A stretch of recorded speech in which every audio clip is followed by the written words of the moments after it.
Well, hey, friends, welcome back to the podcast. How are you today? I am recording this from my home in Las Vegas. I'm so happy to be back. Some of you know I recently got called back to my Seattle Med Spa. I had an employee turnover situation, and so I had to go back. So I'm now living most of the time in Seattle again. But what that has allowed me, which is exactly what I want to talk about on the podcast today, what that has allowed me to do, whether I like it or not, is look deeper at what's not working. And what I mean by that is that, sometimes how your practice just kind of goes along, goes along, goes along, right? You're doing your thing, doing your thing, doing your thing. You think everything is working fine until it doesn't. And then at that moment when it doesn't work anymore and you think, "Oh my gosh, what happened?" Like everything was going along so smoothly and it was all seemed all perfect and then all of a sudden the bottom falls out and you're stuck either missing an employee, which is my situation, or it might be that patients aren't returning. Maybe they were coming back more frequently and now all of a sudden they're like ghosting you and they're not coming back. Whatever the pain point is in your practice, I want you to think about that. Like I talked about a bit ago with Dr. Katie Malley, we were talking about, what is that thing that's that irritant in your shoe? It's the piece of sand or the sticker in your shoe that every time you walk, it's like, this is not working, not working, not working. But you don't really want to do anything about it, or you can't do anything about it, or you don't know what to do about it. And so it just kind of keeps not working, not working. And you hope that if you just put a band aid over it, or maybe just rearrange your sock a little bit, or walk a little different in your shoe, you won't feel it as much. And that's exactly what happens in so many of our businesses is that we've got these little wiggly niggly things that we know aren't working right, but we either don't know what to do about it or we just kind of go on ignore. And that's kind of what I did. And I know better. I know better. So when my employee left, she gave her 2-week notice and she left. I was back with no employees. Now, that's really like, I'm just going to be super honest with you. This is a bad business model. Like the clinic runs well, the med spa does really well when someone's there, but when no one is there, it does not go well. That means I have to go do it. So it doesn't give me much security because I have created a practice that's completely independent on one person.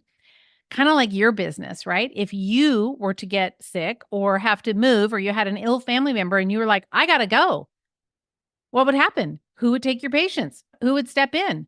Well, in my case, it had to be me.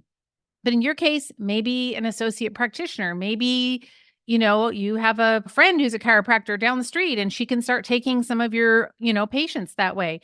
But it's really disruptive. And so, what I want to talk to you about today is how to do what I am calling for you all a do over day. Are you ready? So, I'm going to walk you through this process. We're going to call it a do over day. Now, in Clinical Business Academy, we call it something else. But for all practical purposes, we're going to call it a do over day. So, if you can, I want you to go grab a paper and a pencil or jot some of these things down if you're not driving, of course. And I'm going to walk you through how to do what I call a do over day. Now, the purpose of doing this is to reevaluate something that's working and not working. Okay. So we're going to look at it not from the glass half empty, like, oh, I could say, oh, woe is me. I lost my employee and now I have to go live in Seattle again. But I'm really not thinking about it like that. I'm thinking about it like a do over day. Like, okay, well, what do I need to do differently? So on your piece of paper, what I want you to do is at the top, I just want you to write down what I'm looking deeper at. Okay. We're not making anybody right or wrong here. We're just going to be in the state of curiosity. We'll call it that. So we're just going to be curious. So I want you to just write down at the top what I'm looking deeper at. Okay. What is the situation? What's the sticker in your shoe? We're not making any changes. We're not doing anything. We're just going to just pretend that we could have a do-over day. So our do-over, what is it going to look like? What am I going to look deeper at? Well, for me, I'm going to be looking at my do-over day with my employee, this situation that I have that has caused me to have to go back to Seattle for a little few months. So first column, you have 4 columns on your paper. You may want to turn it landscape just so you have more room to write. The first column, the left-hand column, I want you to write down what worked. Okay, what was working? In your business, you're probably not the same situation as mine, but let's say the sticker in your shoe is that patients are not coming back in for their follow-up appointments, or they're ghosting you, or you're maybe not getting referrals, or whatever it might be. Maybe you lost a staff member too, like your front desk person. But think about whatever that thing is that you want to just be curious about and dig a little deeper, the sticker in your shoe.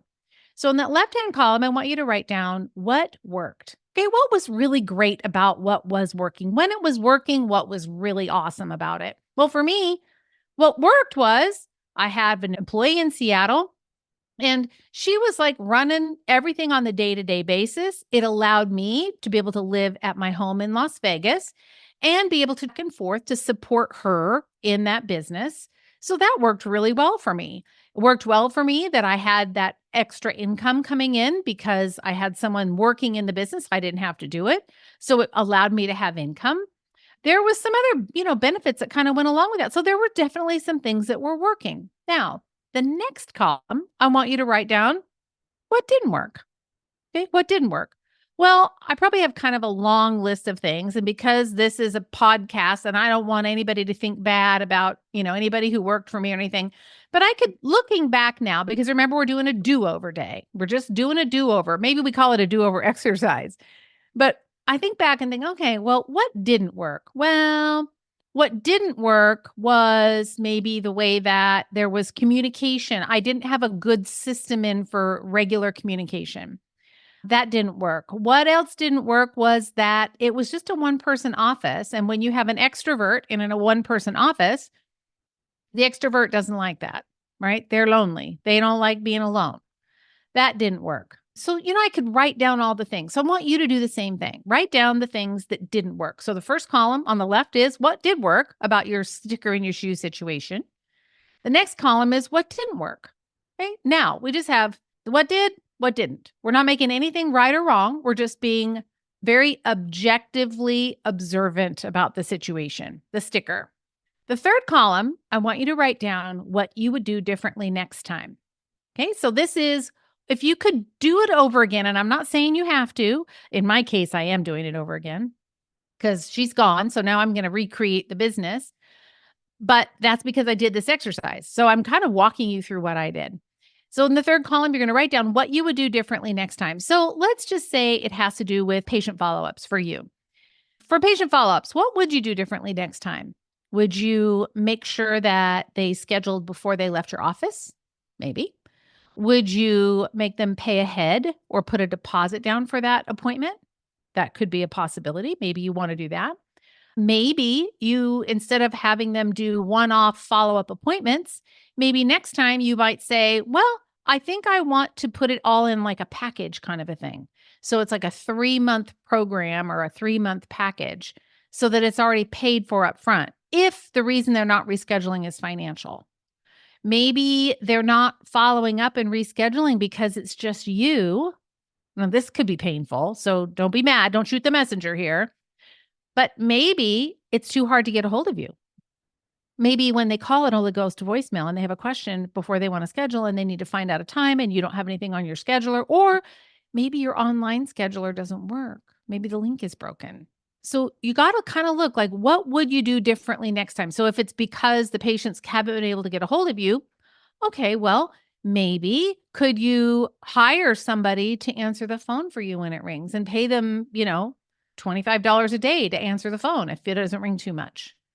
Maybe, I don't know. I'm just making stuff up and thinking about that situation. For me, in my med spa situation, what I would do differently next time is I would not, and am not, I'm recreating this. And I was already kind of thinking this way, and then my employee left. But I need at least 2, maybe 3 people. So that way, when somebody's out, the whole place doesn't shut down. That's one thing. What I would do differently next time is I would make sure that there is more overlap between the technicians so that there's some camaraderie that happens.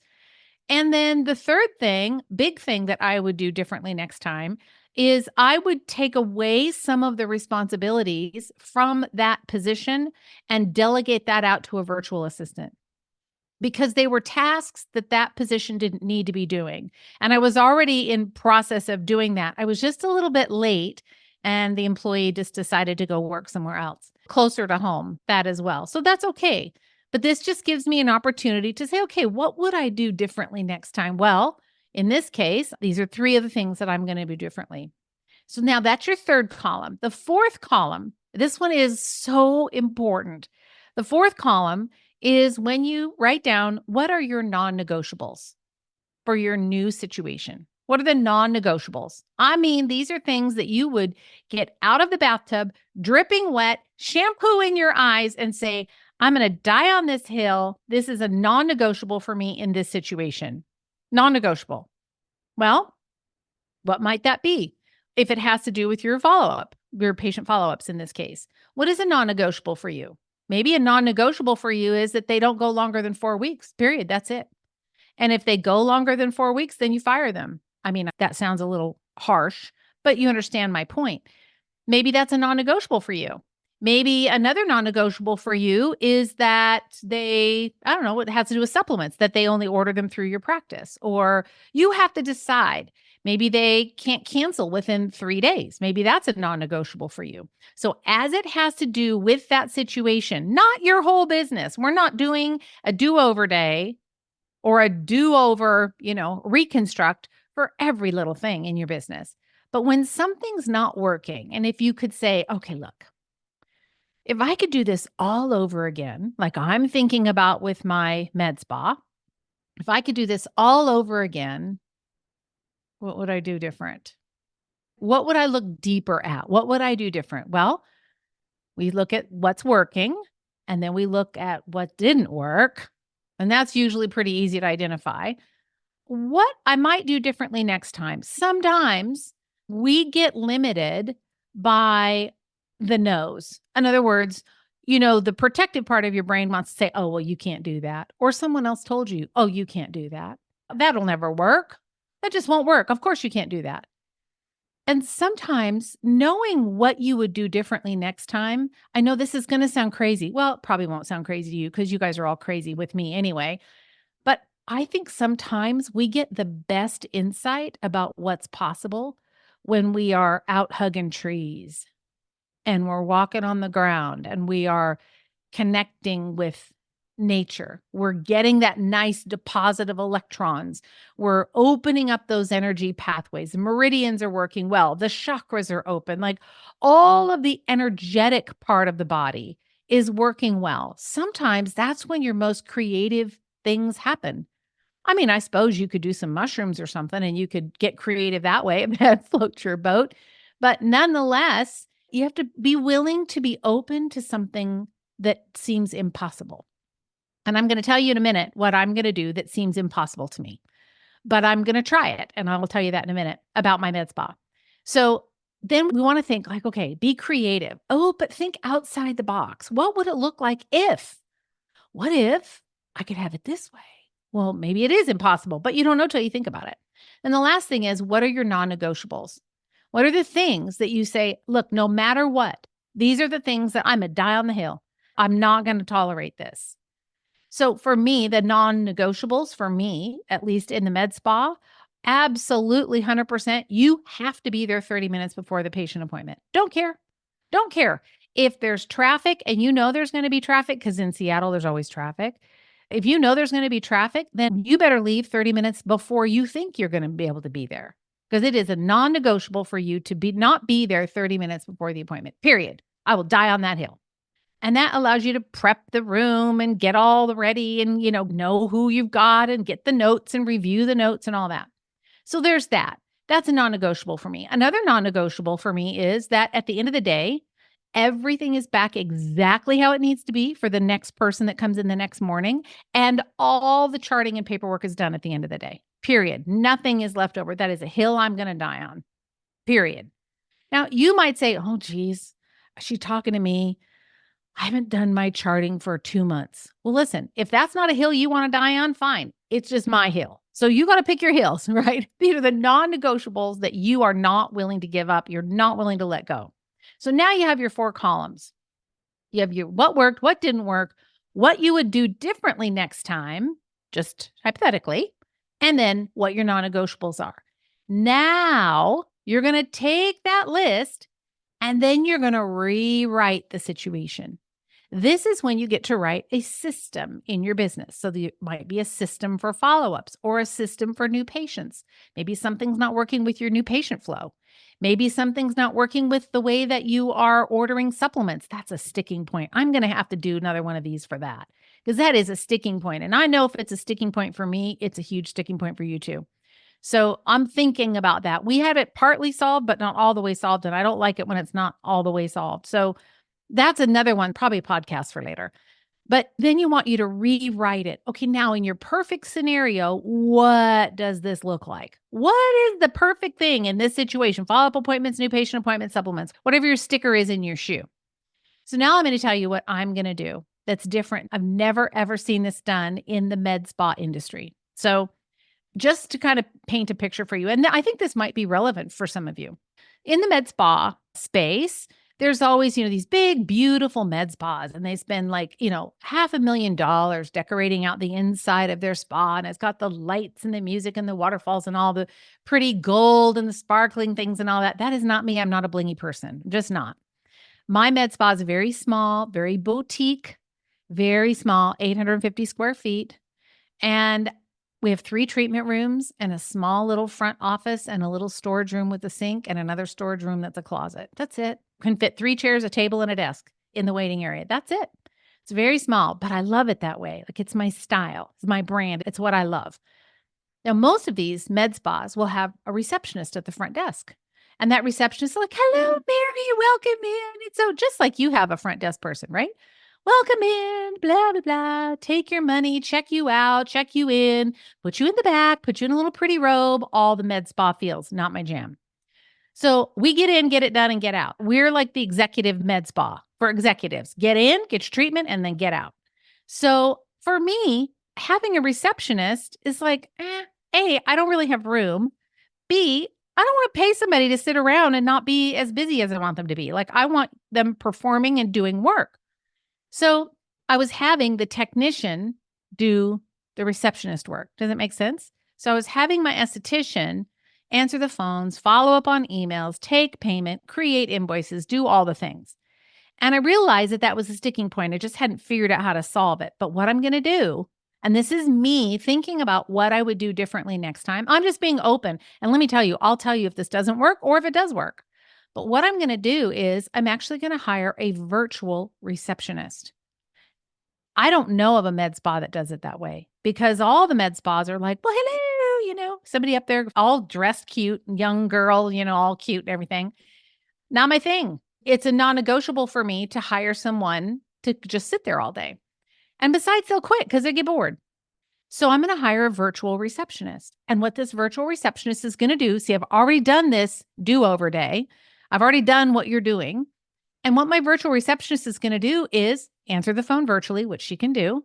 She's going to tally up all the receipts for the day. She's going to create the invoices. She's going to follow up on the leads that are coming in. She's going to make sure she's texting them, getting them in, getting them scheduled, following up if they canceled, getting them rescheduled. She's going to do all of that admin maintenance type work for the practice.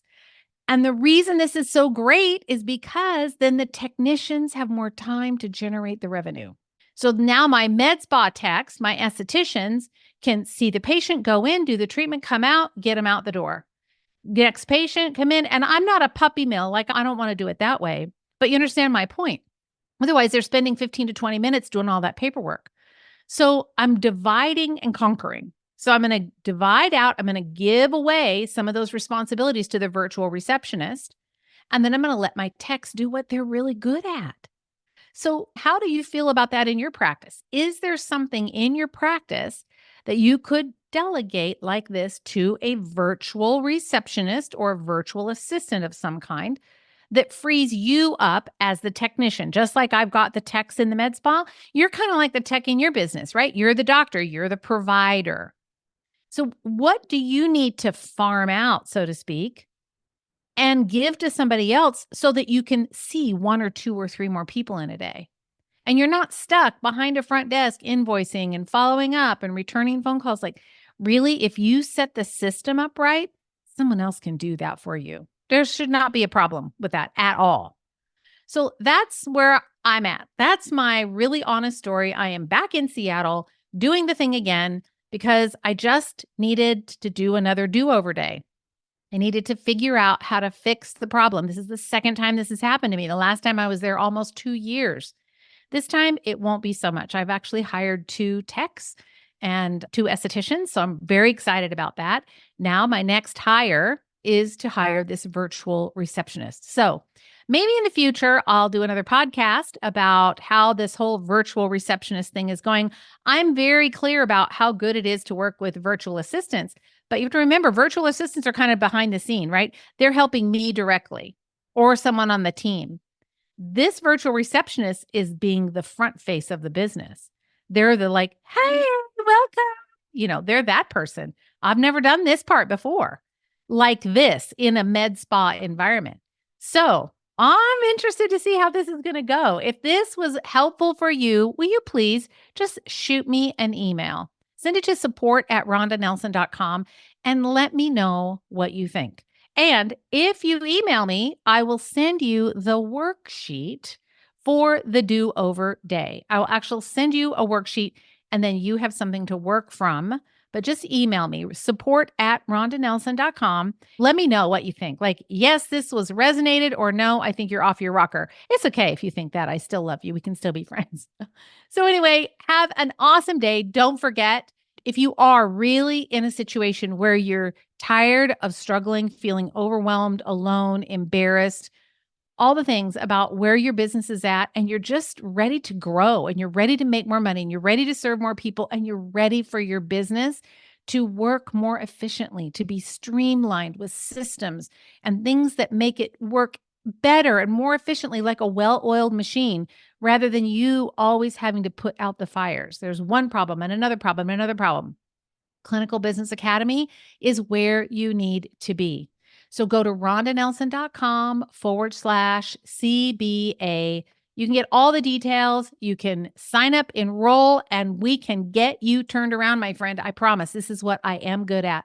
I grew a 7-figure business, a 7-figure practice all by myself, meaning I had 2 employees and I had me. And I got over 7 figures and I was the only one generating money. I know you can do this. I got you. I know how to do this. So you want to grow that really successful practice at whatever level you want. You may not want to get to 7 figures. You may want high 6 figures. Fine. Same difference. We can get you to wherever you need to be in a way that's easy, no stress, systemize your business, put those things in place that make the business do the work, and you get to do what you love, kind of like what we're talking about here. And then we delegate the rest. So rondanelson.com/CBA. Otherwise, hit me up. Let me know what you think about this do-over day. I'll be interested to hear. And then we'll send you the resource if you send the email, support@rondanelson.com. All right, friends, have a great week. I'll see you next week.